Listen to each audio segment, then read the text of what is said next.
Sobrang init sa Gimaras!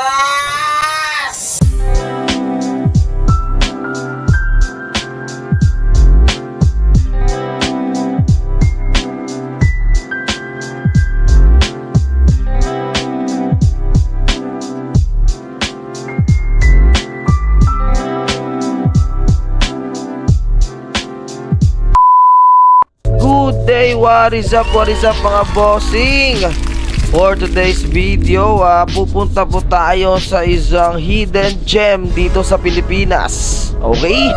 Punta tayo ng lighthouse. Lighthouse po dito sa Guimaras Islands. Try natin guys kung ano yung itsura ng mga lighthouse. Wala tayong idea guys kung ano ba itsura ng lighthouse nila dito.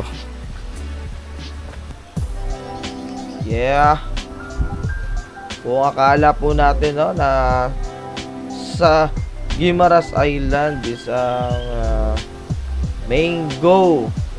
sweetest mango capital of the Philippines lang po yung pinagmamalaki nila. So aside from that mga boss is pwede rin tayong mag-study ng ating mga history. So marami talagang mga interesting places dito sa island na to guys, no?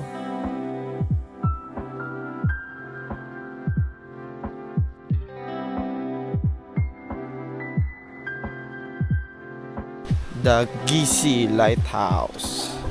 Look at the view guys. So sa Nueva Valencia pala yung pinuntahan namin guys. Chill na chill. Ito po yung second oldest lighthouse ng Pinas, ang Gisi Lighthouse. So walking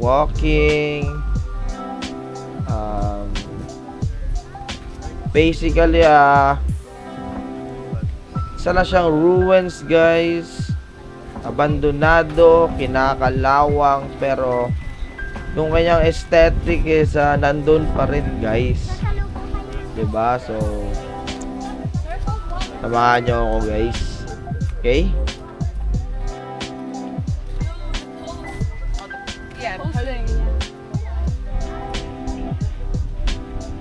Pagpasok nyo pa lang guys, sasalubungin na kayo ng mga Spanish era ruins. So ang mga pader na to ay itinayo nung 1890s. So ramdam mo talaga yung bigat guys ng saysayan, diba? So meron pa silang mga trivia pa yan guys, diba? Ano lang hapon daw boss? Unang panahon pa ng hapon. Ano lang hapon diba guys? So ramdam mo talaga yung bigat guys ng kasaysayan dito guys. Para bang tayo'y muling bumalik sa nakaraan. Yun guys, yung view niya is gawa nga ng lighthouse siya is naturally sa harap talaga siya ng sea. Okay? So sobrang kalmado. So yung contrast ng mga lumang bato guys at yung asul na tubig ng Panay Gulf, so sobrang solid talaga. Diba, kung naghahanap kayo ng mga pang Instagram, diba, mga shot, aesthetic angles, so kahit saang angulo guys is napaka-dramatic ng dating. Diba guys, parang diba, parang lahat ng kanto ng ruins na to guys is may nakatagong kwento. What? Okay? O ayan guys, kita nyo yan, di ba? Gisi Lighthouse, grabe na yung rust guys, grabe na yung kalawang, pero yun yung nagpapaganda sa kanya guys. Di ba? Ito yung nagpaparemind sa atin na minsan ay kailangan din natin bumalik sa nakaraan at i-appreciate ang mga bagay na pinaglaban ng ating mga ninuno. Okay?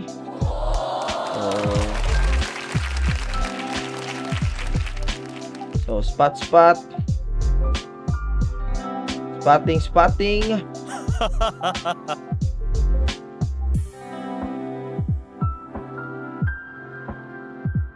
Sobrang tagal na ng mga bato, guys. Tsaka yung mga kalawang ng mga bakal, guys, is kita mo talaga, pero sobrang aesthetic pa rin naman, guys. Woo! Tsaka naamoy mo yung amoy ng dagat. Diba, guys? So, ayun, guys. Tamang lakad-lakad lang. Tapos narating na rin natin yung dulo ng ruins, guys. So, biyahe ulit. Next stop, of course, nasa Guimaras tayo. So, isa sa mga pinaka-famous na spot dito sa islang ito, guys, is ang smallest plaza. So, ito ay once na-recognize ng Guinness World of Records, guys, bilang world's smallest plaza. So, hindi lang pang Pinas, guys. Tinangal din itong minsan. Hindi natin sure kung meron na bang pumalit bilang isang pinakamaliit na plaza sa mundo, guys. So, yun.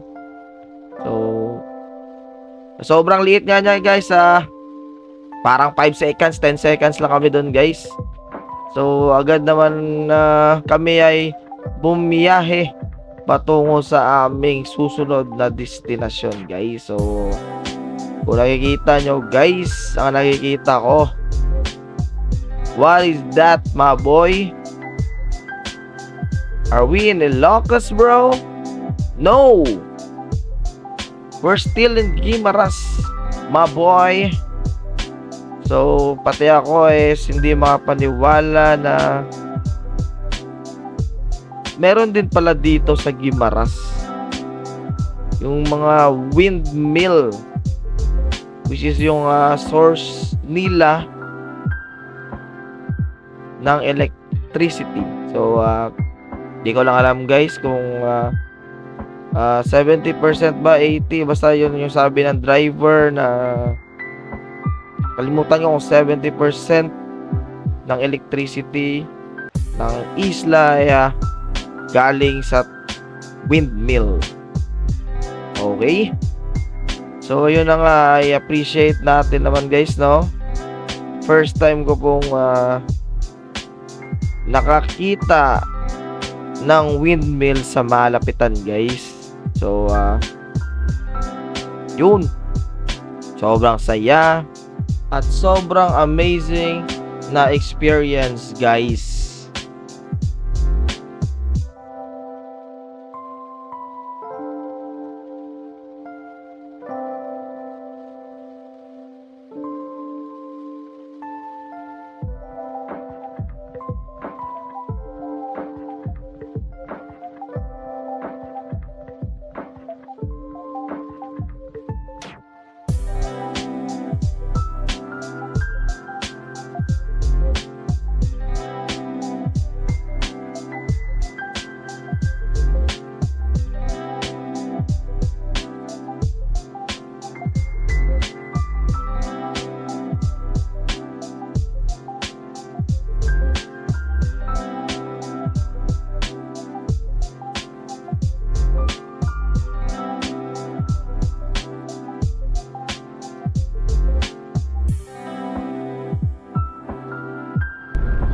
So, ayun, pagkatapos nating mag-talon-talon, mag-jumping dun sa may mga windmill, guys.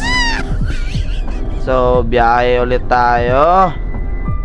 So, here, in our next destination,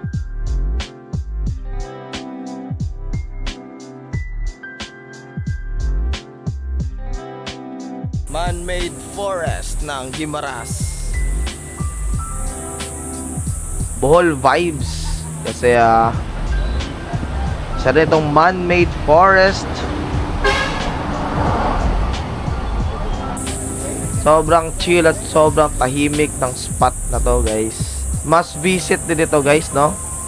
When you're in Guimaras. So ayun na nga, guys, sad to say hindi tayo nakaabot, guys, sa sweetest festival nila, guys. So feeling ko sobrang saya experience din sana yun, guys, no? Pero okay lang, may next time pa naman.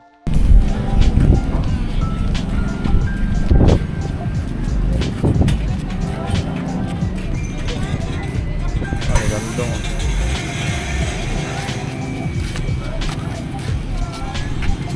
May mga gate. Oh, under construction po yung landmark nila, guys. Yung City Hall po ng Guimaras. So, mango talaga yung trademark nila, guys.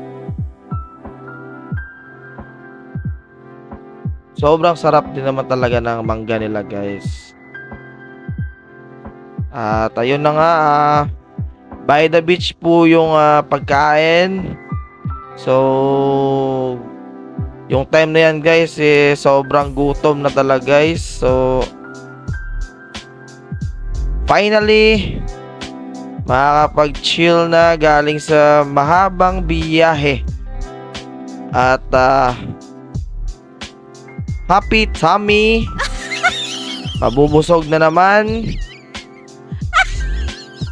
Kasi yung paborito isang kainan. So nandito ka pa hanggang ngayon sa aking video, is maraming salamat, guys. I appreciate it so much, guys. Kung hindi pa kayo nakapag-subscribe, please subscribe to my channel, guys.